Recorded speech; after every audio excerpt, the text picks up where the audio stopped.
Buenas tardes a todos y todas. Recibimos con un fuerte aplauso al doctor Enrique García Rodríguez, quien ingresa al teatro acompañado por el rector de la Universidad Nacional de San Martín, el doctor Carlos Ruta.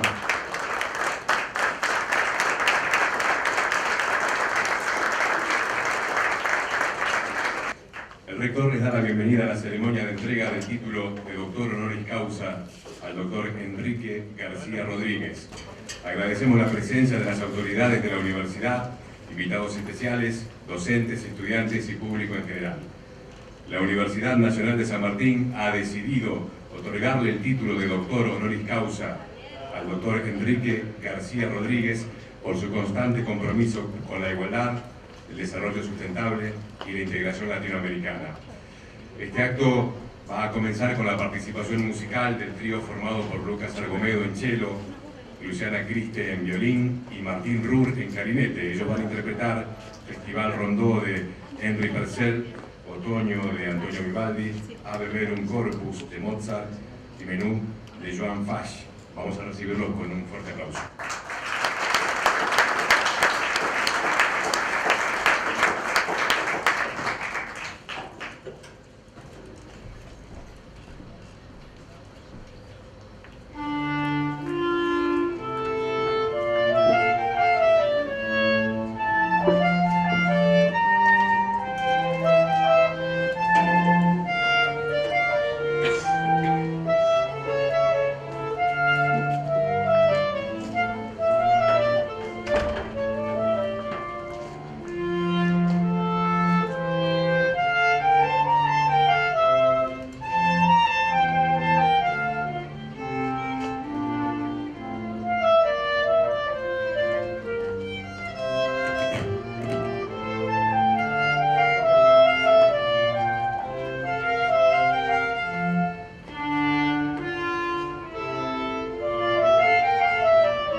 Vamos a convocar al señor rector de la Universidad Nacional de San Martín, el doctor Carlos Ruta, quien hará uso de la palabra.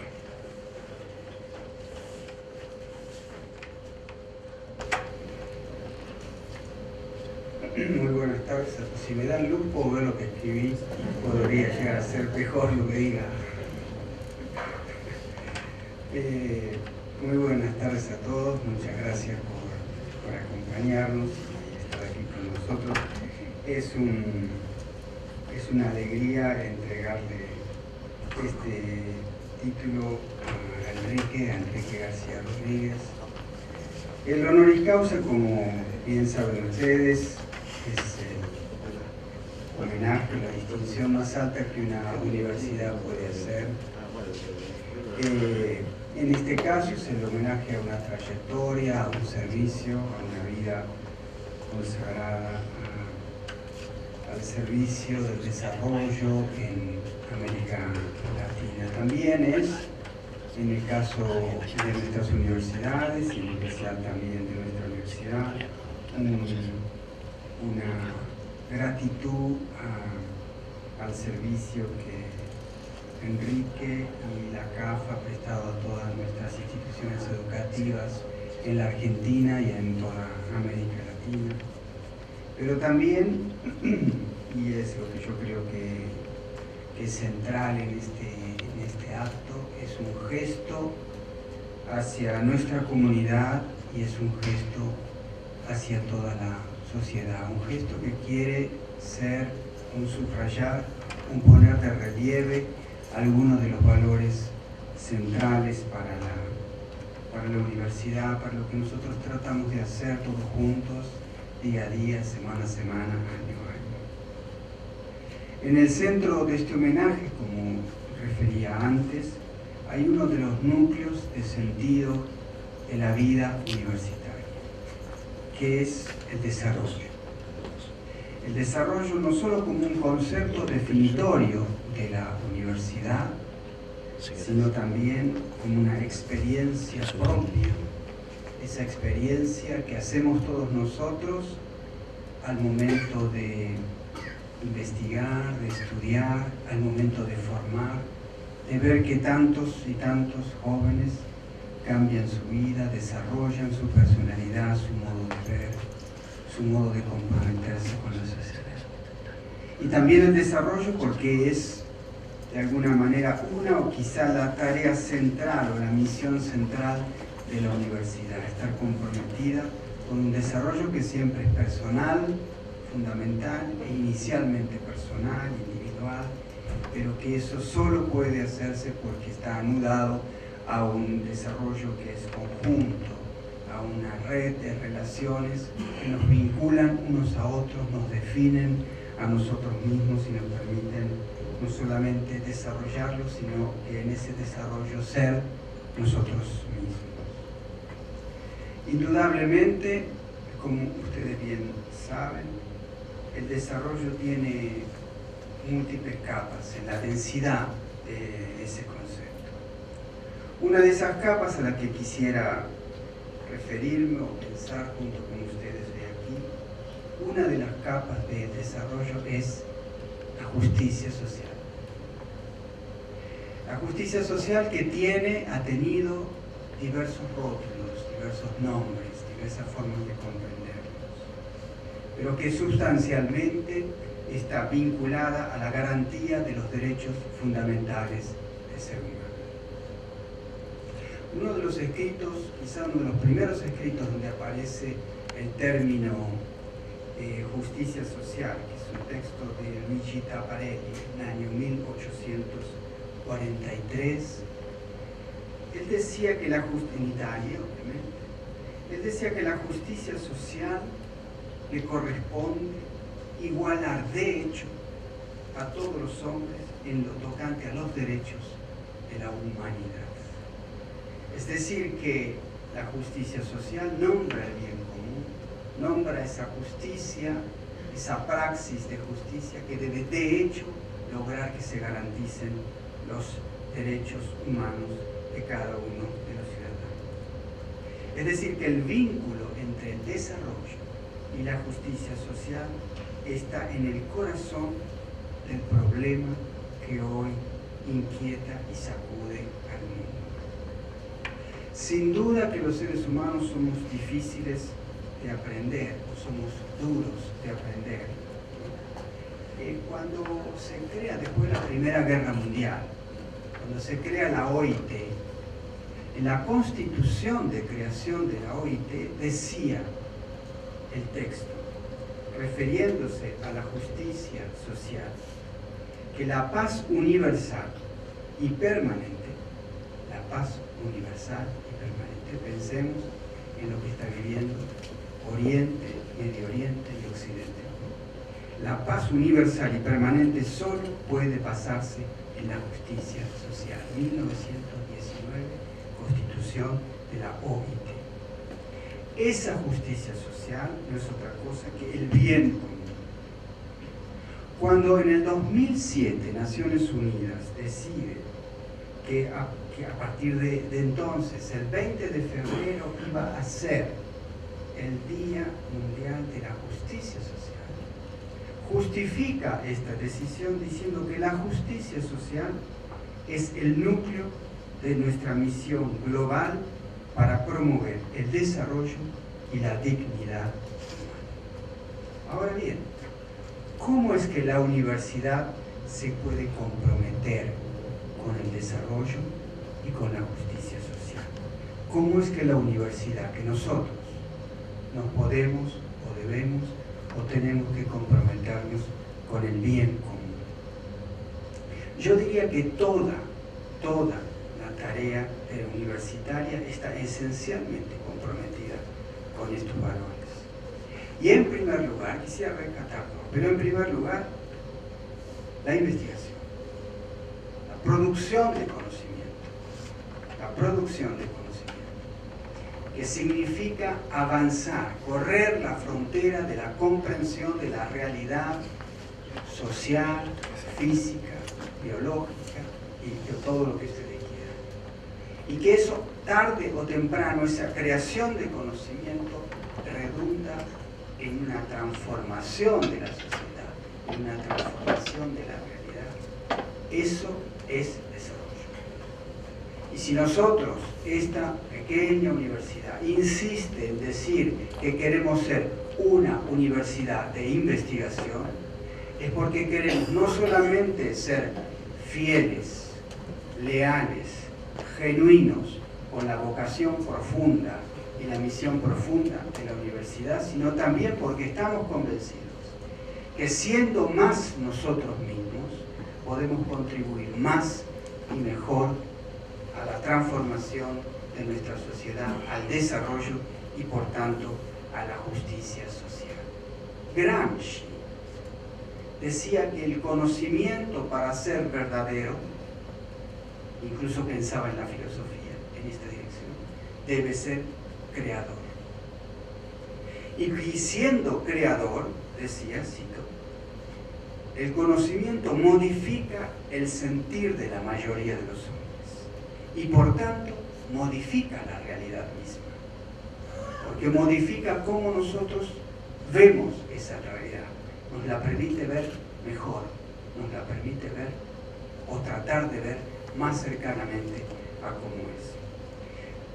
Por tanto, modifica la realidad misma, ese modo de sentir de la mayoría, lo cual no puede pensarse, decía Gramsci, sin ese número de ciudadanos que se apropian del conocimiento que a nosotros nos toca, entre otros, crear. Es decir, que la realidad no es una realidad que nunca exista por sí, sino que existe, decía Gramsci, en una relación histórica con los hombres que la modifican. Y esos hombres y mujeres que la modifican también somos, debemos ser, estamos llamados a ser nosotros. Pero además de la investigación, y esencialmente vinculado con ello, porque no podría existir investigación sin formación, a la vez es la formación. La formación es un gigantesco motor de desarrollo personal, individual, comunitario, social. La universidad, que muchos pretenden arrinconada en la información, en la transmisión de instrumentos técnicos, la universidad no debe renunciar a ser formador, a formar hombres y mujeres de bien, que ayuden a sus compatriotas, a sus conciudadanos, a todos los hombres y mujeres de este planeta a tener una vida mejor, una vida nueva. Y lo que vemos nosotros en nuestros estudiantes cuando pasan, inician una carrera y terminan, yo veo en los institutos, en las escuelas, muchos jóvenes, chicas, muchachos, que comenzaron con nosotros cuando tenían 17, 18 años, hicieron su carrera, hicieron su doctorado, algunos hicieron su postdoctorado y hoy son investigadores, algunos de ellos comienzan a tener discípulos. Vemos cómo esas vidas han cambiado.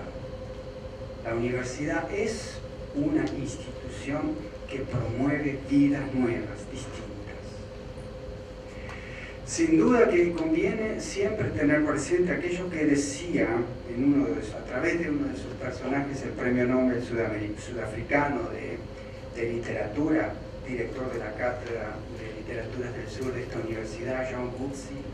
Él decía en uno de sus últimos libros, creo que el último libro, uno de sus personajes que migra, que se va, que busca otra vida, dice: ¿qué sentido tiene una vida nueva si no nos transforma y nos transfigura?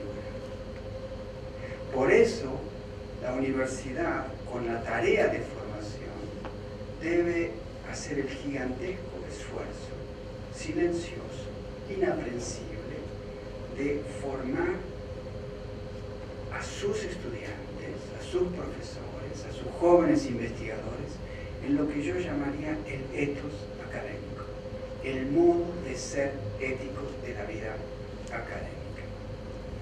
Y podrían subrayarse muchos aspectos, muchos rasgos de este modo de ser ético de la vida académica, pero quizá hoy más que nunca, en este acto y en esta Argentina de hoy, en este momento histórico que el país vive, convenga o le interesa o nos puede ayudar a pensar, señalar algunos de esos rasgos. En primer lugar, uno de los rasgos de ese modo de ser ético de la vida académica es tener claridad conceptual respecto del vínculo que hay entre la universidad, el desarrollo y la justicia social. Lo que antes decíamos, que nuestros estudiantes, nuestros investigadores, nuestros profesores lleven grabado a fuego con una claridad conceptual que la vida universitaria, que la vida académica no puede estar desprendida, aún en su momento teórico más pleno, más abstracto, no puede estar desprendida del desarrollo y de la justicia social. Y no desprendida como un moño que le agregamos desde fuera, sino que en el ejercicio pleno de la potencia del conocimiento, aún del conocimiento más abstracto, veo varios físicos aquí sentados con nosotros, en ese mismo momento se está desplegando una tarea, una praxis, un ejercicio de desarrollo y de justicia social. Y junto a esa claridad conceptual nos corresponde a nosotros inculcar en nosotros y en nuestros estudiantes una nueva sensibilidad respecto de la injusticia social, de la inequidad. Tal vez el segundo rasgo que pueda señalarse o que me gustaría señalar a mí es que ese ethos académico, ese modo de ser ético de la vida académica requiere ciertos hábitos profundos. Para decirlo con el título de un viejo libro de sociología americano, necesita hábitos del corazón. Esos hábitos que están como grabados a fuego en nuestro modo de ver, de sentir. Los hábitos profundos de la sensibilidad por la solidaridad. Por la solidaridad. Vivimos en sociedades que cada vez hablan más de la sociedad, de la solidaridad, y cada vez son en la práctica, en los hechos, menos solidarias y más consumistas. Para esa solidaridad es necesario pensar que para el desarrollo y para lograr la justicia social no basta el Estado. Tampoco hay Estado pleno sin sensibilidad por la solidaridad. El Estado es indispensable, pero no alcanza. Y el Estado nunca alcanza si no tiene en sí mismo esa sensibilidad por la solidaridad. Y el tercer elemento, para mí central, en nuestro modo de ser académico, es esa solidaridad que requiere el reconocimiento del otro, el reconocimiento de la alteridad. Para volver a citar a Gramsci, es decir, si nosotros creemos que el otro, como ser humano, es capaz de forjarse él mismo un destino, si es capaz de ser dueño de su destino, si es capaz de ser forjador de él mismo, creer en eso, entonces el compromiso por la justicia social y por el desarrollo está muy lejos del asistencialismo, está muy lejos del paternalismo. Es el reconocimiento de la capacidad, de la potencialidad del otro. Y este reconocimiento nos debe provocar al diálogo, nos debe provocar a la conversación, para decirlo en un término más sencillo, porque la conversación es reconocer al otro como un interlocutor válido, como alguien que tiene algo que decirme.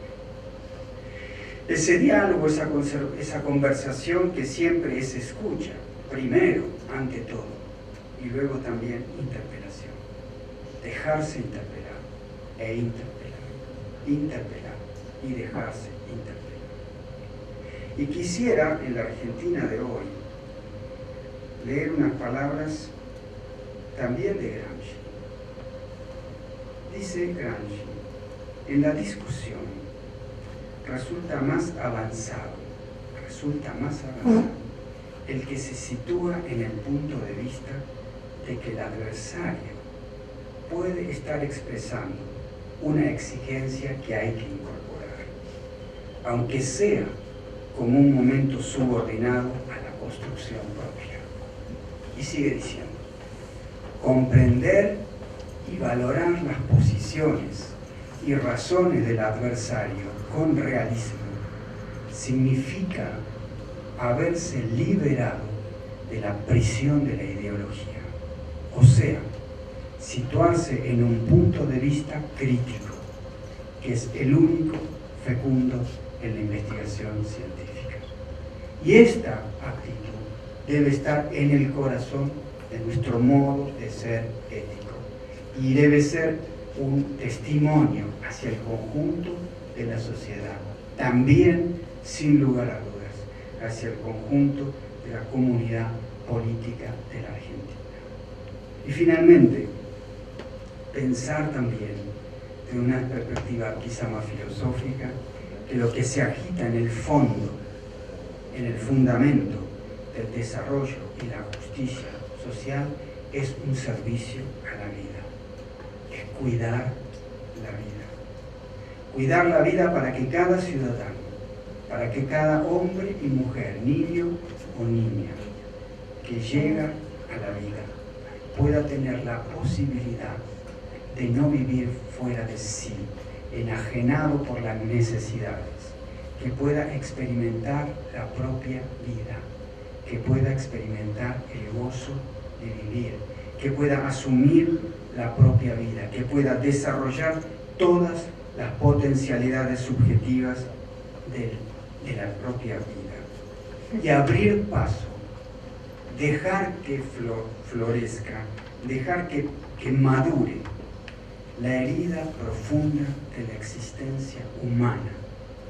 Esa herida profunda de la existencia humana, que es nuestra finitud, nuestra fragilidad, pero también allí donde está todo el potencial del ser humano. Esa herida profunda que se manifiesta, que se muestra, que se puede decir el deseo de ser uno mismo. Muchas gracias.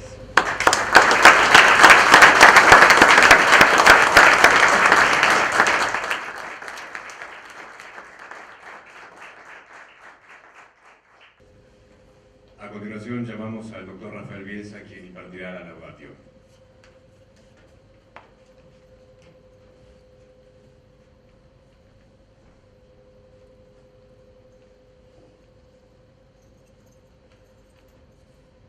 Bueno, buenas tardes a todos.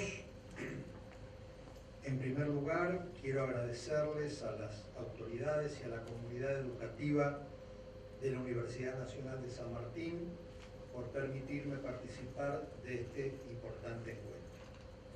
Desde que llegué hace unas horas atrás, viví momentos muy gratos. Me reencontré con personas queridas y compartí charlas enriquecedoras. Entre otros temas hablamos de instrucción. No hay dudas de que el desarrollo de los países tiene una piedra fundamental en la educación y en la formación del capital humano. La inclusión educativa potencia a las naciones, dado que seguramente habrá mejores políticas con funcionarios más capacitados, habrá mejor educación si hay mejores maestros, mejor salud, con mejores médicos, mejores obras de infraestructura, si hay mejores ingenieros. La lista podría hacerse interminable, pero en definitiva habrá más y mejor democracia si hay más oportunidades en materia de enseñanza y de aprendizaje. Conviene tener esto siempre presente y recordar que para todo hombre involucrado en los asuntos públicos, la prueba de fuego, el test ácido, consiste en ser capaz de percibir entre la borrasca de las decisiones tácticas cotidianas los auténticos intereses de su patria en el largo plazo y en poder inventar una estrategia apta para alcanzarlos. Como solía decir mi bisabuelo Pedro, español, lo que hagas sin esfuerzo y con presteza, durar no puede, ni tener belleza. En este sentido, me parece del caso destacar el trabajo que realiza la Universidad Nacional de San Martín, que desde su creación en 1992 ha abierto las puertas a jóvenes del conurbano bonaerense y de toda Latinoamérica a una educación gratuita y de excelencia a partir de una visión integradora. Los primeros egresados de esta institución y muchos de los alumnos que hoy les dan vida a estas aulas son primera generación de universitarios. Este dato es clave para entender la trascendencia que tiene la descentralización de la educación, el acercamiento de las instituciones educativas a los barrios y al territorio. Les da la oportunidad de estudiar a millones de jóvenes que de otra manera no lo podrían hacer. Esto impacta positivamente en las familias y en las comunidades. Es responsabilidad y en virtud de los mejores exponentes entre los hombres públicos resolver la complejidad y las dificultades y no limitarse a contemplarlas, a comentarlas, a exponerlas. Desde la UNSAM se han forjado alianzas muy valiosas con el Consejo Nacional de Investigaciones Científicas y Técnicas, el CONICET, la Comisión Nacional de Energía Atómica, la CNEA, y el Instituto Nacional de Tecnología Agropecuaria, el INTA. Este trabajo conjunto posibilitó que desde esta Universidad Nacional Pública y Gratuita se haya logrado, por ejemplo, la clonación de un bovino bitransgénico para la producción de leche similar a la humana, la incorporación de 2 genes humanos al animal, consciente de la codificación de proteínas presentes en la leche destinada a la vida temprana de los infantes.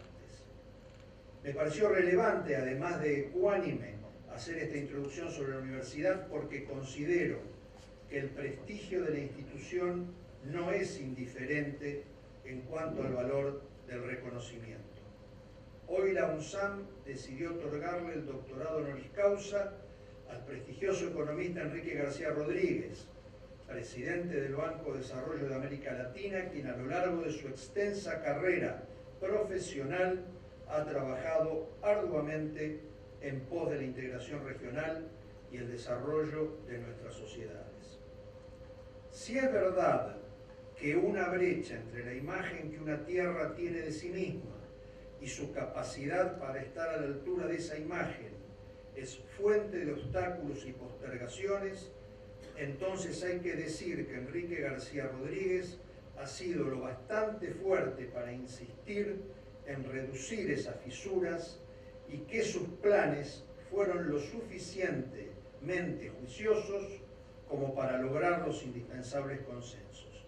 Enrique, a quien tengo el honor de conocer desde hace muchos años, ha realizado una gestión muy exitosa al frente de la CAF, el Banco de Desarrollo de América Latina.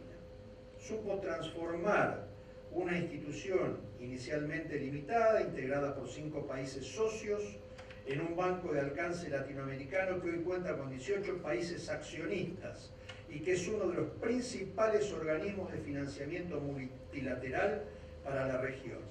Síntesis de su dinamismo es la construcción en la ciudad vieja de Montevideo de la sede regional de las oficinas que atienden el sector sur, conformada por Argentina, Bolivia, Brasil, Chile, Paraguay y Uruguay. Su visión ha logrado alinear los intereses de la banca con el desarrollo económico, social y medioambiental a través del financiamiento para la mejora competitiva de los países, como pueden ser las obras de infraestructura, el desarrollo del capital humano, el apoyo a la integración física y fronteriza de la región, los préstamos a las pequeñas empresas y la consolidación de los mercados financieros. Así como la posición negociadora de un país depende de las opciones que se vea que tiene, la trascendencia de una entidad como la CAF se juzga por sus resultados operativos, respaldados en la calidad de la cartera de préstamos y en el incremento de los activos totales y de su patrimonio neto. Las calificaciones que merece la institución dirigida por el licenciado y maestro en Economía y Finanzas de la St. Louis University, que hoy nos acompaña, hablan con más elocuencia que los adjetivos de los méritos de quien la conduce.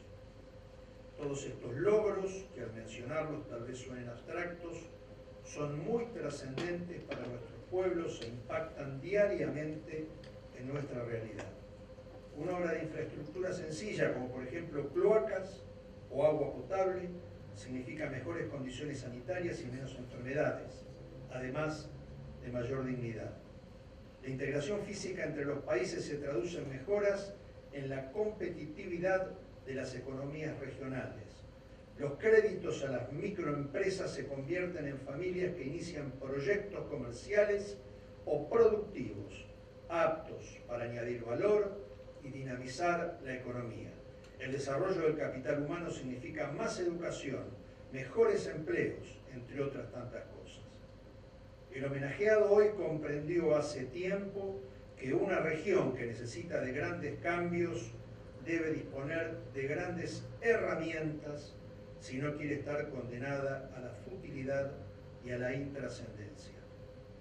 Lo que deseo decir es que los aportes de Enrique para nuestra región fueron, son y serán muy valiosos.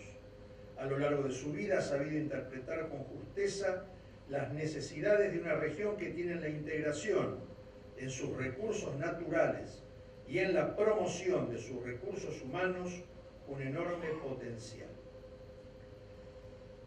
Refiriéndose a Bismarck, el unificador de Alemania, se ha dicho que la edificó tan bien que fue capaz de sobrevivir a la derrota en 2 guerras mundiales, a 2 ocupaciones extranjeras y a 2 generaciones como país dividido. Pero que su falta fue haber condenado a su sociedad a una modalidad, a un estilo político que solo era factible si en cada generación hubiese surgido un Bismarck, un hombre como él. Evidente y desdichadamente está visto que no fue así. Siempre tengo presente esta reflexión y en presencia de grandes planificadores y gestores estoy tentado de repetirla porque efectivamente uno de los mayores desafíos de los que construyen es dotar a lo que construyeron de viabilidad más allá de sus propias excelencias. Lo primero, la sustentabilidad, es un desafío que se añade a los que enfrentan a diario. Lo último, la excelencia, es lo que motiva la distinción de esta tarde. En otras oportunidades, este título honorífico fue recibido por personalidades tales como Lula da Silva, Estela de Carlotto, Humberto Eco, Juan Gelman, Ernesto Laclau, Alain Touraine, entre otros. Hoy es el turno de nuestro querido Enrique García Rodríguez, y muy merecido que lo es. Felicitaciones, Enrique, y muchas gracias por estar acá.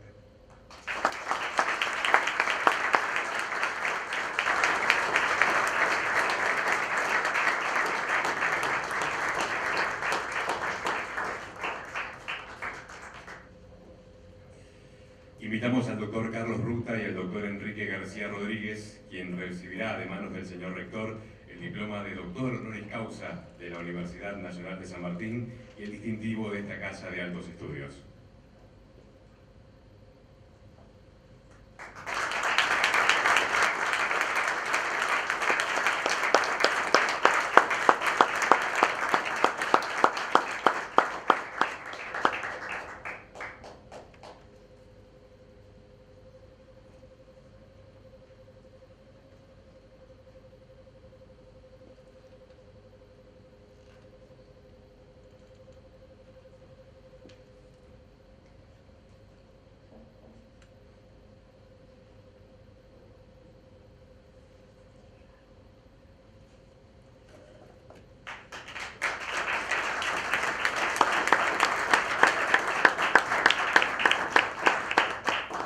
escuchar la conferencia titulada Integración y Desarrollo de América Latina, Presente y Desafíos. Bueno, muchísimas gracias. En primer lugar, es un gran honor estar en esta magnífica casa de estudios. Agradezco muy especialmente al rector por sus palabras, desde luego a todos los académicos, a los estudiantes y muy particularmente a mi buen amigo el canciller aquí, Rafael, que con sus palabras me ha hecho sentir emocionado por la cosa linda que ha dicho. Cuando escuchaba al rector Rafael, hay algo que me impacta muchísimo y es precisamente la naturaleza de esta universidad. Porque más allá del tema estrictamente académico, de proveer a través de la calidad de la educación, el haber hecho una universidad con un prestigio en temas muy especializados de investigación, el concepto de que la universidad debe ser el nexo que conecta a la universidad con la sociedad y que además la misma ubicación de esta universidad tiene un sentido de inclusión social. Y precisamente si hay una característica especial que tiene la institución que yo presido y que es un poco la manera en la cual hemos tratado de construir una entidad de desarrollo que tenga una identidad latinoamericana y que se base en ciertos pilares dentro de los cuales no está únicamente el crecimiento económico per se, la transformación productiva, el desarrollo de los mercados financieros, los proyectos de infraestructura, de desarrollo social, en fin, todos esos aspectos, sino la pregunta clave es, ¿y eso para qué? Es para buscar que la mayoría de los ciudadanos de nuestros países, de nuestra región, tenga la capacidad y la posibilidad de ser beneficiarios de todo lo que genera la economía, lo que genera la institucionalidad de los países. Porque si no hay un contexto en el cual logramos incorporar a las grandes mayorías a esa realidad, a través de darles oportunidades que parten desde el momento que nacen los niños, con la educación básica, con una salud, con el acceso a oportunidades y con posibilidades que generalmente muchas veces son escasas en muchos de nuestros países, y permitirles a través de eso superarse e incorporarse en una forma mucho más efectiva, más equitativa en las realidades del desarrollo. Y yo creo que si hay algo que especialmente me ha impactado mucho en las palabras, es esa descripción de los valores que tiene esta gran universidad, que son además totalmente compartidos en la filosofía de la misión de la CAF, que me honro presidir hace varios años. No hay duda que nuestra América Latina tiene potencial muy grande, ha hecho avances importantes, tiene momentos buenos y momentos malos, pero yo creo que lo clave, el mensaje que yo quiero decirles es que no debemos ser complacientes en ningún momento, porque si uno mira la historia de lo que ha sucedido en la región en los últimos 50 años, hemos tenido momentos de éxito, no hay ninguna duda, de buen crecimiento económico, de estabilidad macroeconómica, ha habido una reducción sustancial en los niveles de pobreza, especialmente en los últimos 15, 20 años, que se han incorporado vastos sectores de la población a lo que es la clase media. Pero un tema que es muy preocupante, entre muchos otros, es de que en términos relativos, la región ha perdido importancia relativa a nivel mundial. Hay algunos datos que son claros y nos indican eso. Por ejemplo, si nos comparamos con los países asiáticos, vemos por ejemplo el caso de la China, o vemos el caso de Corea. Veamos el caso de la China. Hace 25, 30 años, la relación nuestra, teníamos una participación de más del 10,5% del PIB, del Producto Interno Bruto Mundial, en la economía mundial, mientras la China tenía menos del 5%. Ahora es totalmente la inversa. En el comercio, lo mismo, teníamos un 16, 17%, hoy no pasa del 7%. En términos del ingreso per cápita, que es algo que mide en términos relativos la importancia del ingreso de los ciudadanos de una región, representaba hace 25, 30 años representaba en relación al de los Estados Unidos, representaba aproximadamente un 30, 32%, hoy día es el 25%. Bueno, entonces, ¿por qué? ¿Qué ha sucedido?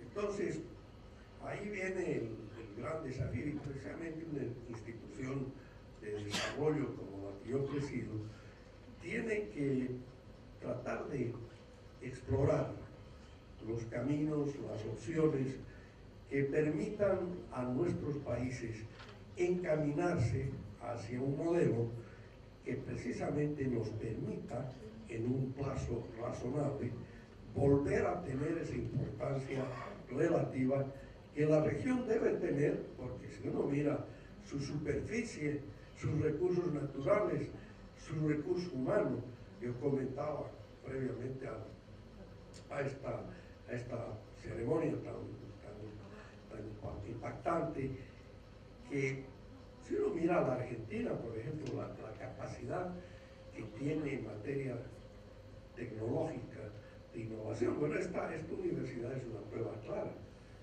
Eso nos indica de que tiene todas las condiciones para proyectarse en un mundo donde no solamente dependamos exclusivamente de los vaivenes, de los precios, de los commodities, que nos llevan a momentos de gloria y de bonanza cuando los precios son altos, y que nos llevan a momentos de zozobra cuando pasa el ciclo y sucede lo contrario. Pero esa es la verdad, es lo que ha sucedido. Y tenemos a veces, los latinoamericanos, tenemos la tendencia a irnos a posiciones extremas. Cuando somos optimistas, exageramos la nota. Yo recuerdo en varias reuniones de cumbres hace 5 años, 6 años, la euforia era tremenda. Decir, esta es la década de América Latina, ya saltamos. No, lo estábamos haciendo bien, pero la brecha es demasiado grande. Ahora pasa a la inversa. En la reunión reciente que hubo del Banco Mundial del Fondo en Lima, parecía que era el fin del mundo, pero no es así tampoco. Es decir, evidentemente hay dificultades, pero hay potencialidades muy grandes que debemos explotar.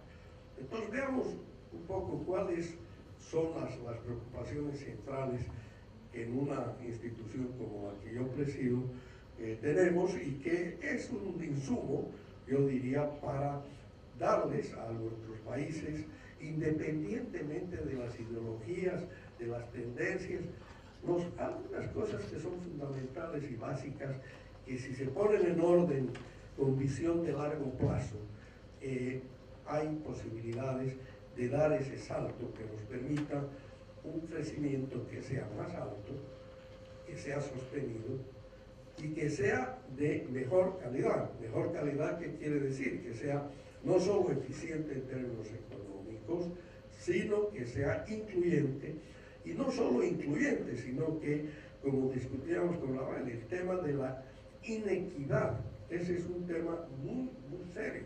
Es decir, América Latina puede mostrar con gran satisfacción el número de pobres que han salido en los últimos años, pero no puede estar orgullosa del nivel de inequidad que existe.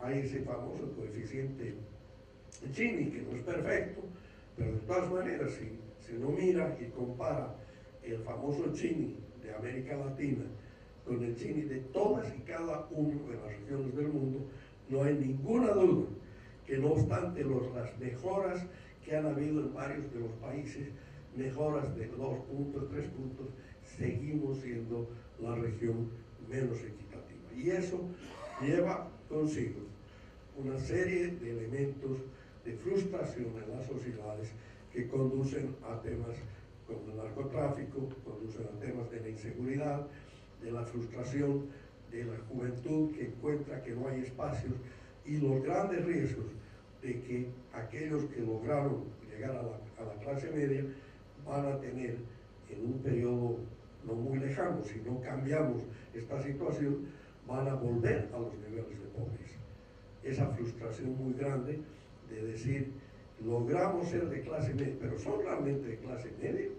Es decir, los indicadores del nivel de ingreso ponen como clase media niveles que son extremadamente bajos. Y vemos la ostentación que se tiene en varios sectores en nuestros países. Entonces, habiendo dicho eso, ¿cuáles son, en nuestra opinión, lo que en CAF tratamos de dialogar con los países y mostrar? Uno es indispensable una agenda de largo plazo. Cuando uno compara, ¿cómo es posible? Yo siempre uso el ejemplo de países asiáticos. Ahora, ustedes me pueden argumentar y decir, bueno, pero una cosa es trabajar en un régimen democrático, otra cosa es en los modelos que puedan tener la China o que pueda tener Corea o que pueda tener Singapur, pero no está de más el tener algunos datos. Por ejemplo, el caso de Corea. Corea en el año 1965 era un país que tenía un ingreso per cápita de $460. Dependía de qué, de la ayuda que le daban los americanos, los unos, los otros. Hoy es una economía de 25 mil millones de ingresos per cápita, es una de las 20 economías más grandes del mundo. ¿Qué hizo? Bueno, no quiere decir que tenemos que copiar todo, pero uno tuvo una agenda de largo plazo, porque los cambios fundamentales no se hacen en 3 años o 4 años, los cambios fundamentales se hacen en 5, 10, 15 años. 2, puso énfasis en temas críticos para el desarrollo que no todos los países de América Latina los comprenden debidamente. El primero, y esta casa es un buen ejemplo, se llama educación. Educación, educación, educación. Educación para el siglo XXI y no educación para el siglo XIX. Preparar, y yo me felicito por eso el trabajo que se hace aquí, porque muchos de los temas que se están tocando en estos temas de investigación científica aplicada, en fin, son precisamente los temas que van a abrir un potencial para vincular eso con un modelo de transformación productiva de nuestra región que nos lleve a un tránsito de lo que se llaman las ventajas comparativas tradicionales basadas en materias primas y mayor elaboración, bajos salarios, a ventajas comparativas dinámicas que nos llevan en uso de tecnología, de innovación, de cadenas productivas, de elementos que nos dan una sostenibilidad más grande y que además al mismo tiempo, junto con esa educación de calidad, permite oportunidades de empleo bien remuneradas en niveles que no son factibles en un modelo de tipo tradicional. Entonces, ellos pusieron educación. Segundo, infraestructura. Y aquí viene uno de los problemas que tiene la región. Fíjense que si comparamos con los países asiáticos invierten más o menos un 10% de su Producto Interno Bruto en infraestructura. ¿Saben cuánto invierte América Latina? Y eso que ha mejorado un poco en los últimos 3-4 años. Menos del 3%. Hay que invertir por lo menos el doble. Pero este es un gran desafío. Tiene que ver con carreteras, tiene que ver con sistemas logísticos en las ciudades, tiene que ver con energía de calidad, tiene que ver... Ese es el tercero, que yo creo que es clave y es un tema que es una de las debilidades que tenemos en la región, es la institucionalidad. ¿Cómo aseguramos? Y cuando se dice institucionalidad, nosotros no solo pensamos en la institucionalidad, refiriéndonos como siempre a la crítica a los gobiernos, no. Institucionalidad se aplica al gobierno central, a los gobiernos provinciales, a la empresa privada, a las corporaciones, a los sindicatos, bueno, a todos. Tiene que haber un nivel de institucionalidad que asegure una continuidad con alternabilidad a la propiedad. Es decir, que no suceda lo que hemos visto en varios países, cambia el gerente de la compañía y todo lo que se hizo antes no sirve, hay que hacer de nuevo, y se echa a todos los hermanos. Está bien que cambien las cabezas, pero debe haber un estatus de gente estable que esté en el proceso. El otro tema es muy importante, es comparar el nivel de inversión que hace la región. Nosotros como región invertimos en promedio 20% del PIB, 20%. ¿Cómo se compara eso con, digamos, los países asiáticos? El doble. Pero no queremos hacer el doble, tampoco, pero por lo menos debería tener la región un promedio de 26-27%. Bueno, pero aquí viene la otra limitante. ¿Cuánto es lo que ahorra nuestra región? O sea, ¿qué es el ahorro? Lo que no se consume. Lo que no consume, ¿quiénes? Los gobiernos centrales, los gobiernos nacionales, los gobiernos provinciales, las empresas públicas y privadas y las familias. Lo que no se consume se ahorra. El ahorro, si nos comparamos con Europa, con Estados Unidos, suena razonablemente bien, porque estamos al 18-19%. Pero si comparamos con los países asiáticos, es menos de la mitad, y si comparamos con el 27%, 18 contra 27% de inversión necesaria, quiere decir que hay una brecha muy grande entre lo que tenemos y lo que necesitamos invertir. ¿Qué significa eso? Significa que tengo que hacer un gran esfuerzo de aumentar el ahorro, pero tampoco podemos aumentarlo demasiado porque no vamos a matar el consumo. Si fueran regímenes totalitarios es otro tema, pero aquí no. Pero entonces hay que tener una estrategia con gran capacidad de captación de recursos externos de forma inteligente. Inserción internacional inteligente. ¿Qué es inteligente? No se trata meramente de traer cualquier tipo de recursos, no se trata meramente de traer cualquier tipo de inversión extranjera, hay que tener una estrategia de largo plazo. Y veamos los países que han tenido éxito con la atracción de inversión extranjera en regímenes muy diferentes. Bueno, vuelvo a los chinos. ¿Cuál es el país del mundo que ha tenido la mayor inversión extranjera? A China, no por la plata, porque ellos tienen más bien al contrario, tienen los excedentes.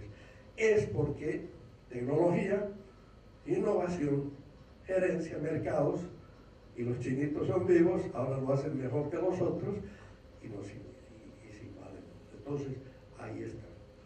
El otro tema con el cual creo que, y aquí Rafael lo conoce muy bien, es el tema de la integración regional. Creo que de los años que yo estoy en estos temas del desarrollo, que no solamente son los años que estoy en CAP, pero antes en mis países de gobierno y antes en el BID, yo diría que desde los años que comenzó el ímpetu de la integración, que fue en los años 60, cuando, bueno, a fines de los 50 se creó ALADE y luego aparecieron los núcleos como el Acuerdo Centroamericano, el Caribe, la Comunidad Andina, luego nació más adelante el Mercosur, Bueno, si usted me pregunta, y esto no es una opinión solo mía, es una opinión bastante generalizada, que hemos debatido inclusive con varios de los expresidentes, el propio presidente Lula y otros. Yo creo que este no es el mejor momento de integración, hasta yo diría es uno de los peores. Por lo menos yo me imagino que si, Rafael, cuando tú eras canciller, los vientos eran diferentes. Hoy día hay una gran fragmentación. Cada día se crea un nuevo esquema. Se mata lo que existe y se crea algo nuevo. Bueno, es el momento de tomar conciencia que la integración regional no es un lujo para América Latina, es una necesidad. Y voy a poner un ejemplo, que es muy importante. Hemos tenido la bendición en los años de la bonanza china, ¿no es cierto? ¿Por qué? Los precios de los commodities subieron y tuvimos esta expansión tan grande. Pero al mismo tiempo ha sido no una bendición, porque eso ha significado que hemos sido complacientes, que hemos dejado de seguir avanzando en un proceso de transformación productiva de niveles más sofisticados. Entonces, ¿qué sucede? Hay una asimetría muy importante. ¿Qué le vendemos los suramericanos, especialmente a la China, commodities? ¿Y qué traemos? Bienes de capital, bienes sofisticados. Entonces, nosotros tenemos una excelente relación con la China, y yo voy muy seguido, y precisamente antes de la reciente visita que ha hecho el primer ministro las semanas anteriores, yo estaba en China y nos tuvimos reuniones a muy alto nivel. Y una de las reflexiones que les hacíamos es de que tiene que haber una relación más simétrica en el futuro. Y por ejemplo, que la inversión que viene de la China no se limite a la minería, sino que se trate de hacer también inversión en estas áreas de tecnología. Entonces, ahí viene el tema de la integración regional. En la medida que retomemos el sendero de esa integración, que era el Mercosur, y algo más ampliado suramericano, para no hablar del resto, es evidente que las condiciones de mercado ampliado hacen posible que ese tipo de inversión tenga un mérito, porque no está hablando solamente de un mercado local, sino. Entonces ahí está el gran desafío que tiene a nuestro juicio la región. Y desde luego está el tema de que debemos mirar en esa agenda integral, como el nombre indica, la integralidad. ¿Cuáles son los componentes de una agenda integral? Primera condición, las es, que yo llamo las es, la estabilidad macroeconómica. Tenemos nuestras subidas y bajadas. Si no hay estabilidad macroeconómica, que a veces la pierde, pero hay que retomarla, no es posible tener sostenibilidad el resto de las cosas. Pero al mismo tiempo, como le decía en una reunión de ministros de finanzas, que a veces se tiende a pensar que solo eso existe. Es decir, hay vida más allá de la estabilidad macroeconómica. La otra es la eficiencia microeconómica.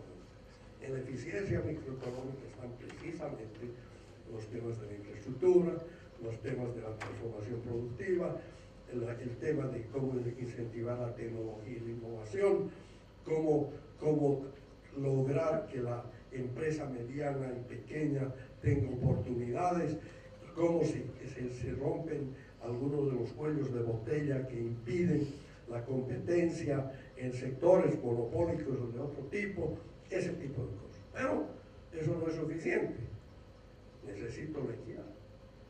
Entonces, las acciones que yo tome en la macroeconomía hay que pensarlas qué impacto tienen en la eficiencia micro, pero también qué impacto tienen en la equidad social. Y finalmente está un tema que afortunadamente está tomando mucho peso en los momentos, años recientes, y muy particularmente en estas semanas que hay la reunión en París, que es el tema ambiental, el equilibrio ambiental. ese es uno de los temas más delicados. Cuando uno mira el deshielo, bueno, les voy a citar, cuando hace 30 años, yo soy de La Paz, en Bolivia, cuando yo era muchacho, más o menos como Rafael, una cosa así, hay una montaña que se llama Chacaltaya, que está en la ciudad de La Paz, que es un nevado, y era un campo de esquí. Ahora que estuve en Bariloche recuerda eso. Bueno, ustedes saben que hoy día no hay más nieve, se acabó la nieve. Entonces, estos son temas extremadamente delicados que hay que tener en cuenta. Ahora déjenme mencionar en todo esto, ¿qué es lo que hace una institución como la que yo presido? Y quizá ustedes se pueden preguntar y decir, bueno, ¿qué diferencia hay entre este banco, llamado CAF, Banco de Desarrollo de América Latina, y el Banco Mundial, por ejemplo, o el Banco Interamericano de Desarrollo?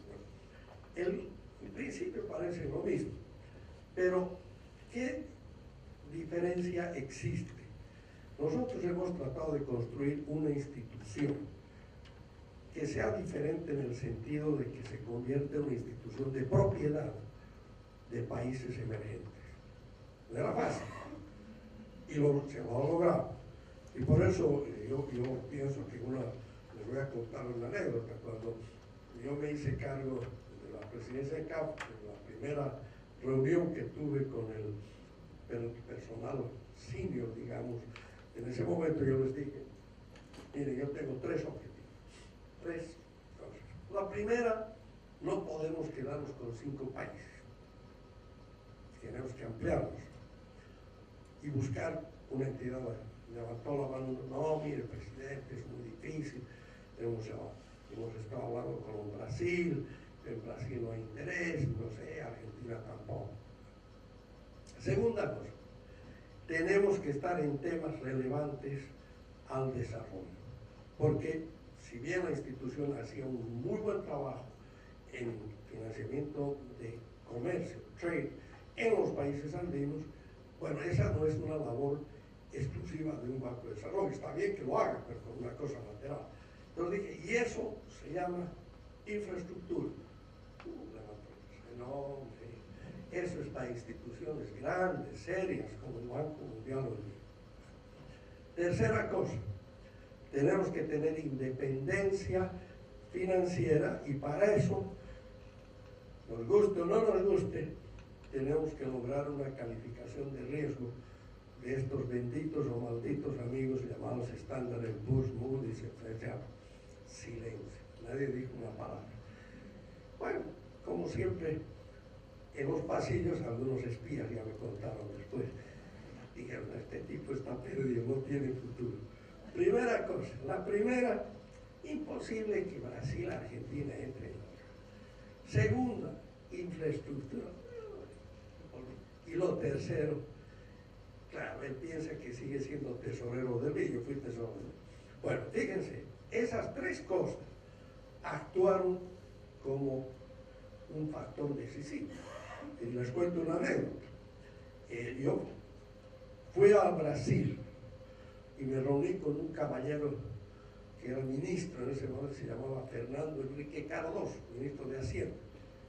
Y me dijo, mira, mis burócratas dicen que esto no les interesa, pero ¿podría CAF financiar?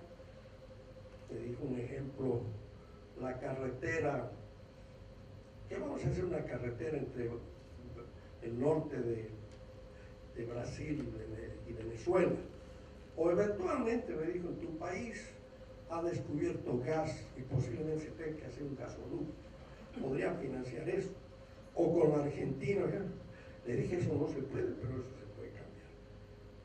Bueno, y efectivamente, la gobernabilidad de CAF hace de que sean los propios ministros, los miembros del directorio, en un directorio no residente, a diferencia del BID del Banco Mundial.